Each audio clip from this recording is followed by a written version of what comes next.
Hey, what's going on, everybody? It is your boy Angel R Talk, and you are listening to the one and only NYCTalking podcast. The city of New York, Boricua from the Bronx. Today, a friend of mine asked me a question, and I thought about this for like a millisecond, not even a half a second. Would you take $1 billion? But you can never have sex again. You will just not be able to have sex. But you'll have $1 billion. Or would you rather stay poor and always have sex?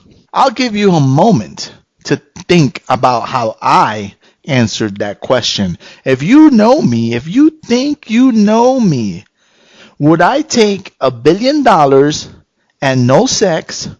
Or would I take guaranteed always sex and just, I guess, be an average working broke stiff, which I am now? So would I take the $1 billion and never be able to have sex again, or would I be poor, broke, and always have sex? What do you think I would choose?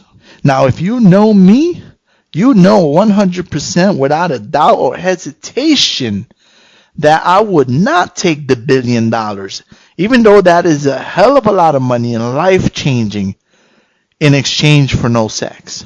I mean, look, you could travel the world. You can share amazing moments with someone. $1 billion is absolutely life-changing. But dudettes,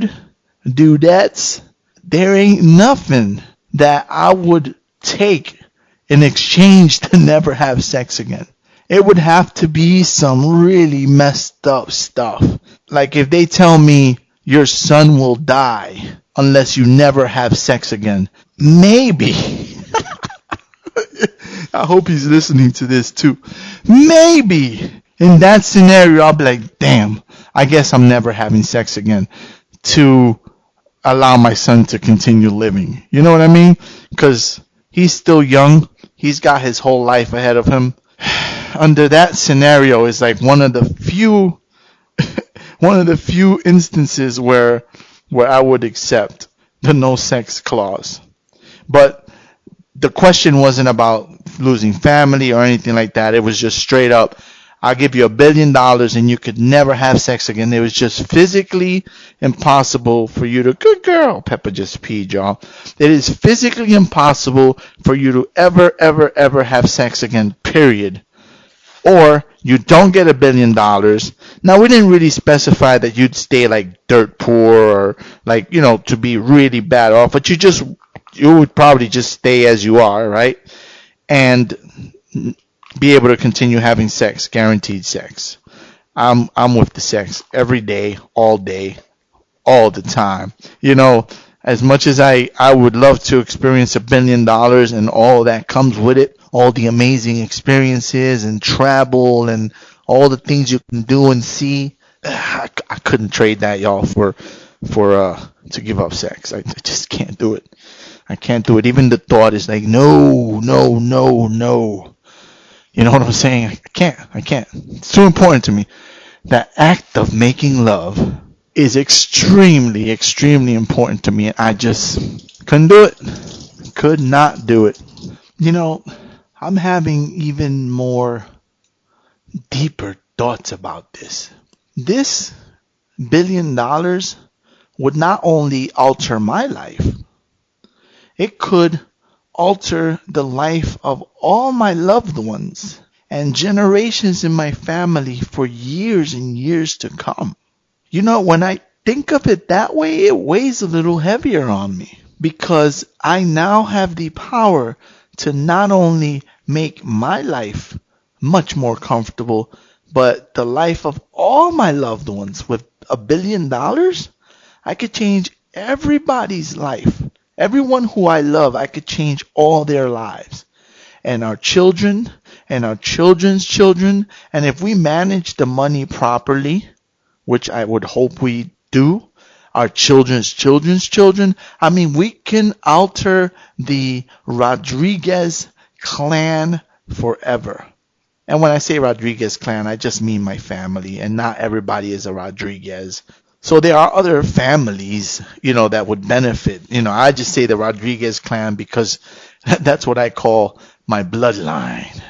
But what I'm saying is that by me not willing to give up sex forever, I am basically condemning the Rodriguez clan and all the aforementioned family members to continue living in poverty. And when examined from that viewpoint, I am forced to think about this a little more thoroughly and to consider it a little more strongly. I have to say that's a bit tougher. I'm not going to lie to you guys. That changes things and it makes it a little bit tougher because obviously you want to do for your family, your loved ones, your friends, the people that are close to you. $1 billion could change entire universes and life experiences for a lot of people. But the question then becomes, because now it's no longer about you. For me, just to benefit from $1 billion, I am not willing to give up ever having sex again. For other people that I love, for other family members, I gotta tell you, that gives me pause. And I hadn't thought about it from that angle. I'd only been thinking about how it would affect my life. Just straight up, personally, my life. I didn't even think about anybody else's life or anyone else at all, right, for that matter. And not because I'm an asshole or whatever. It's just straight up a matter of sex is freaking important to me, yo. Damn.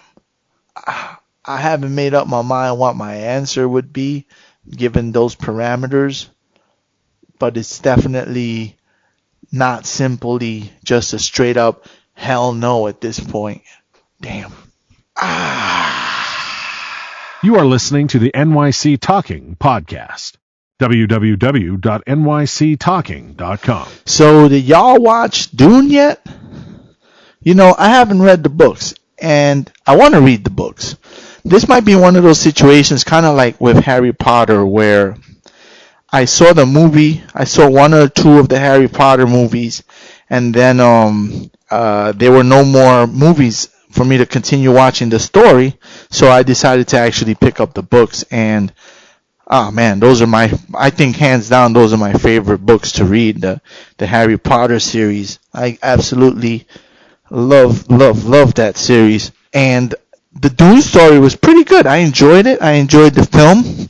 I watch it at home. I didn't go to the theater. I don't go to the theater unless it's like a Marvel movie or some really big thing. And like I said, I didn't read the book, so I didn't know anything about Dune, and I had no vested interest in it. It was kind of like trying it out.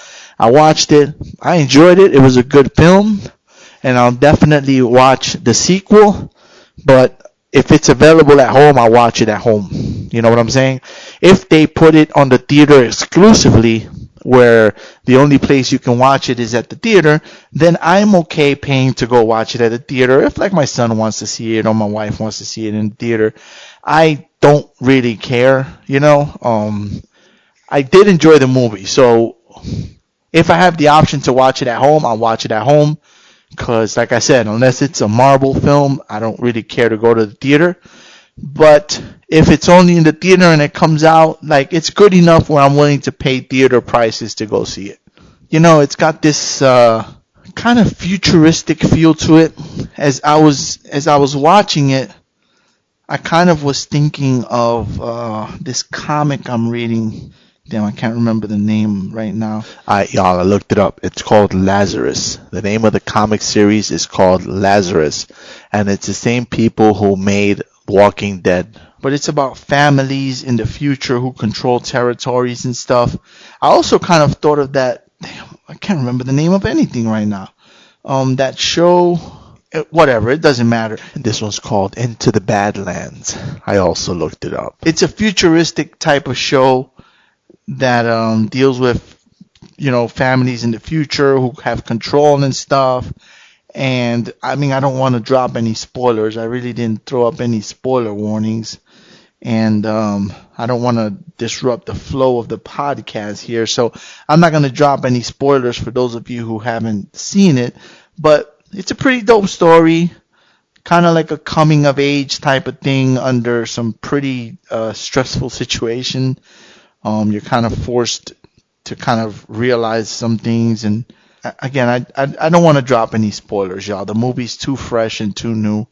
But I'll say that it's worth going out and watching it, or watching it at home if you prefer. I watched it at home. It was alright. Please follow Angel R Talk on Twitter and Instagram. You know, I've been in therapy. I started physical therapy this week because I hurt my back. Now you might wonder, how did I hurt my back? Well, I had started doing deadlifts, and I was doing it under the kind of, one of my friends was encouraging me to start trying to do some powerlifting and stuff, and I went and did some deadlifts, and I kind of hurt my back that day. And after that, I was going up some stairs, and I saw an old lady struggling. Now I saw someone run over to help her, so I just kind of continued walking, minding my own business. And then that someone who went to help her kind of lost their balance and was about to fall with all the crap that this woman was carrying.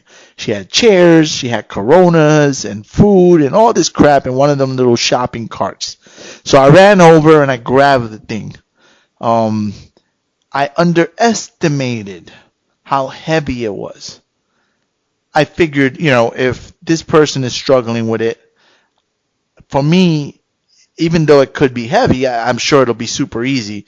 And I underestimated the weight, and I also underestimated how hurt I was. So when I grabbed this thing, I kind of felt my back get pulled, and whatever was left to jack up from my back, I did, trying to help this woman bring up those chairs and the beers and all that. I was kind of annoyed, because I was like, I'm always looking to help people. It's just the person I am. It's just in my nature, right? So I ran to help this lady.